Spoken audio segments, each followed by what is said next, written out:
Good morning.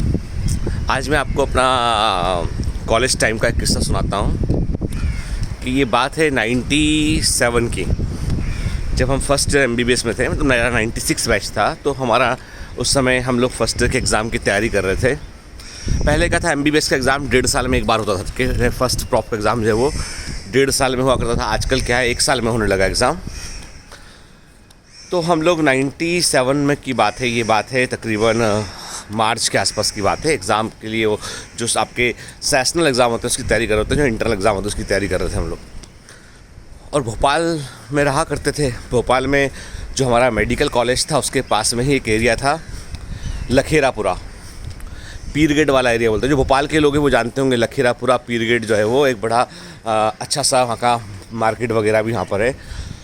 तो first year में क्या होता है, फर्स्ट ईयर में जो गवर्नमेंट हॉस्टल होते हैं वहाँ पे तो एकोमोडेशन मिलता नहीं है, जो मेडिकल कॉलेज का एकोमोडेशन में मिलता नहीं है। यहाँ पे बहुत सारे लोगों को एक साथ रहना पड़ता है और रैगिंग भी काफ़ी होती थी उस ज़माने में। तो हमने क्या किया, हमने जो है एक प्राइवेट हॉस्टल सेलेक्ट किया हमने कि यहाँ पे कुछ समय रहेंगे, उसके बाद अप्लाई करके फिर जो है वो कॉलेज के हॉस्टल में पहुँचेंगे। तो जो प्राइवेट हॉस्टल था वो हमने एक लखेरापुरा में एक डॉक्टर थे, डॉक्टर के हैदर साहब बोला करते थे उनको। बड़े फेमस डॉक्टर थे, मतलब भोपाल के जो है वो एक जनरल फिजिशियन थे वो, और काफ़ी सारे पेशेंट्स वो देखा करते थे। उनके क्लिनिक में सुबह से लेकर शाम तक भीड़ ही लगा रहा करती थी। MBBS डॉक्टर थे, BSc MBBS थे वो, पुराने डॉक्टर थे, काफ़ी अच्छा प्रैक्टिस था। तो उनके यहाँ पे क्या है, उन्होंने एक अपना बड़ा सा घर था उनका।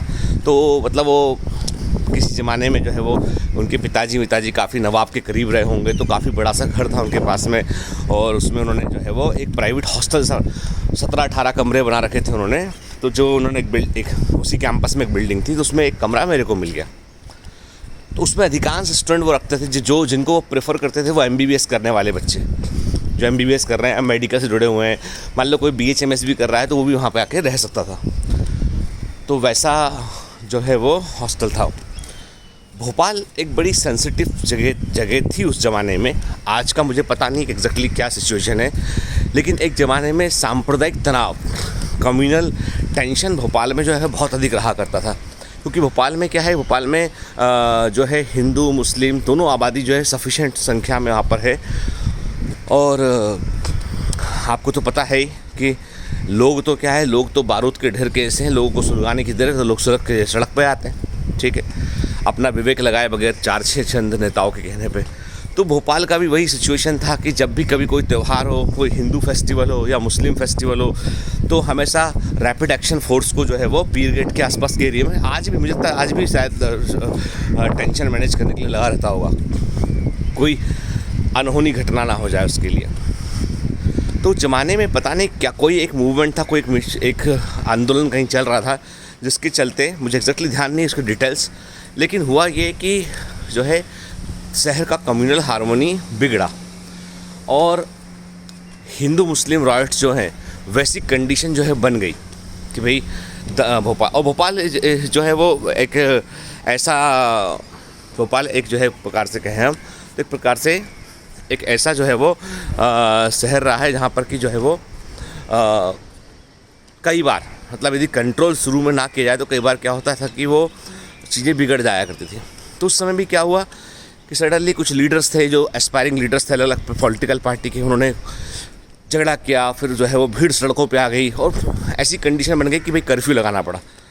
अब कर्फ्यू लगाना पड़ा तो अब हम जितने हॉस्टलर्स थे, सारे हॉस्टलर के लिए तो बाहर से टिफ़िन आया करते थे। भाई हमको रूम मिला वहाँ पे रहने को, पर उसमें कोई मैस तो था नहीं उसके अंदर, तो हम सबके टिफ़िन बाहर से आया करते थे खाने के लिए। तो वो टिफ़िन सर्विसेज बंद हो गई क्योंकि कर्फ्यू लग गया शहर में, 144 लग गया, कर्फ्यू लग गया और बड़ा स्ट्रॉन्ग कर्फ्यू लगा उस समय कि भाई कि सड़क पर नहीं दिख सकते, आप अरेस्ट कर लेंगे टाइप से, वैसा कर्फ्यू वहाँ पर लगा, ठीक है। तो अब हुआ क्या कि ये बात हमारे जो लैंडलॉर्ड थे, जो जिनके यहाँ पे हम रह रहे थे, उनको मालूम चला। तो वो मुस्लिम थे, उन्होंने उनके बेटे को भेजा सबके कमरों में। उनका बेटा सज्जाद था, is a very nice man. उनसे कहा कि सबको जाके बोल के आओ कि बिल्कुल चिंता ना करें, टिफ़िन की सर्विसेज नहीं है, आ रहा है टिफ़िन, आप चिंता मत कीजिए, आप मेरे साथ रहते हैं तो आप मेरे परिवार का हिस्सा है। आप में से जिस व्यक्ति को हम आपको एक शेड्यूल दे देते हैं कि हम इतने बजे चाय भेजेंगे, इतने बजे नाश्ता भेजेंगे, इतने बजे आपको हम जो है लंच भेजेंगे, हाँ, इवनिंग का टी भेजेंगे, इवनिंग का कुछ नाश्ता भेजेंगे आपको, हम रात को डिनर भेजेंगे आपको उठ के। तो उन्होंने ला के उन्होंने कहा कि बेटा, उन्होंने कहा कि और ये सब कुछ है, हम आपको पैसा चार्ज नहीं कर रहे हैं इस काम के, आप हमारे फैमिली मेम्बर जैसे हैं, चूँकि फंस गए बाहर, शहर का कंडीशन ऐसा है। तो जनरसली 3 दिन तक कर्फ्यू लगा रहा और 3 दिन तक डॉक्टर हैदर साहब ने जो है हम लोगों को बाकायदा, जैसे किसी आप बहुत ही करीबी व्यक्ति के यहाँ पर आप रहते हैं मेहमानी पे, तो वो आपका बड़ा ध्यान रखते हैं ना कि चाय पहुँचाना, जलेबी, पोहा, नाश्ता, तमाम चीज़ें करते हैं। तो उन्होंने है ना इतने सारे लोगों का, और आपको बता दूँ, उस बिल्डिंग में रहने वाले लोगों में एक मेरा बैचमेट था इंसाफुद्दीन, और एक हमारे सीनियर थे इसरारुद्दीन।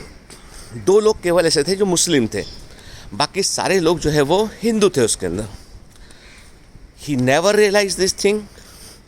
कई बार वो जो बड़ा सा मेन गेट था उस पर लोगों ने नॉक किया, उनके यहाँ पे जो भीड़ थी उसने नॉक किया। ही अटेंडेड दैट क्राउड, बताया नहीं हमारे परिवार के लोग हैं सारे यहाँ पे, कोई नहीं रहता यहाँ पे, सब फैमिली रहती है हमारे यहाँ पे।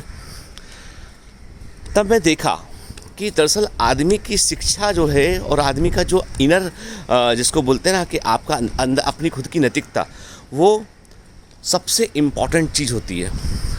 डॉक्टर हैदर जो है उन्होंने हमको अपनी फैमिली के जैसे समझकर इतना बड़ा रिस्क लिया। भीड़ जो सामने बहस कर रही भीड़, उनसे उस भीड़ से बोल रहे नहीं, मेरे हर व्यक्ति जो इस गेट से अंदर आया है वो मेरे परिवार का हिस्सा है और मेरे परिवार के बारे में आप कुछ सोच भी नहीं सकते हैं।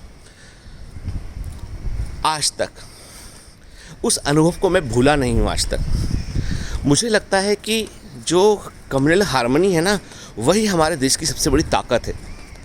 और कई बार क्या होता है कि हम छोटा विज़न लेके जो है एक दूसरे के साथ में, क्योंकि हमें लड़ने के लिए तो बहुत चीज़ें हैं। लड़ने के लिए गरीबी है, लड़ने के लिए हमको जो है वो हमें विज्ञान में तरक्की करना है, हमें गरीबी से लड़ना है, हमें जो है वो बीमारियों से लड़ना है, हमको हेल्थ केयर फैसिलिटी इम्प्रूव करना है, हमें एजुकेशन इम्प्रूव करना है, हमें हर मजबूर आदमी को जो है वो मजबूर होने से रोकना है कि वो उसकी मजबूरी के चलते वो ऐसा ना हो कि वो अपने सपनों को ना हासिल कर सके। बहुत चीज़ें लड़ने के लिए। तो ये मेरा, और आपको तो मेरे साथ अच्छी बात क्या रही कॉलेज टाइम में कि मेरे साथ ये सबसे अच्छी बात रही कि मेरा जो सबसे क्लोजेस्ट फ्रेंड है इंसाफुद्दीन, वो भी डॉक्टर है, ठीक है। हम लोग पूरे 5 साल साथ में रहे, हमारे आजू बाजू रूम हुआ करते थे, पूरे 5.5 साल साथ में रहे हम लोग, ठीक है। हर बात हम एक दूसरे से शेयर किया करते थे, ठीक है। मेरे एक बड़े अच्छे सीनियर थे जो मुझे बहुत प्रोटेक्ट किया करते थे, इसरारुद्दीन अब्बासी सर, वो भी मेरे क्लोज थे बहुत। फिर मेरा जो बेस्ट फ्रेंड दूसरा सेकंड था वो था अमनदीप सिंह कपूर, एक सिख था वो, ठीक। फिर मेरी एक फ्रेंड थी, वो क्रिश्चियन थी, मेडिको नहीं थी, नॉन मेडिको थी, मेरे साथ जो है क्लासेस में कभी पढ़ी थी होगी, लेकिन उससे मेरा जो है वो काफ़ी अच्छा कम्युनिकेशन था उससे मेरा, ठीक है। वो भी फिर बाद में किसी कॉलेज में गई, उसने अपना जो है वो उसने अपना जो है वो BHU में, शायद वो अपना AMU में गई, वो अपना AMU या BHU में लगता नहीं, CMC बेल्लोर, गलत बोलो, CMC बेल्लोर गई वो उसने अपना एजुकेशन पूरा किया। तो ये लोगों का सर्कल जब मुझे मिला ना तो मेरा सोच बढ़ा, मेरा दायरा पहले, मतलब मेरा दायरा बड़ा संकीर्ण था पहले शुरू में, बहुत सारी चीज़ों के बारे में जानता था मैं। जब मैंने इन लोगों के साथ रहा, जाना, तो इन्होंने मेरे बारे में जाना, मैंने इनके बारे में जाना, और हम लोगों ने अपनी गलत फहमियों को सबको दूर कर लिया। आज हम सबका विज़न ऐसा है कि हम केवल और केवल सोचते हैं तो अपने देश के बारे में सोचते हैं।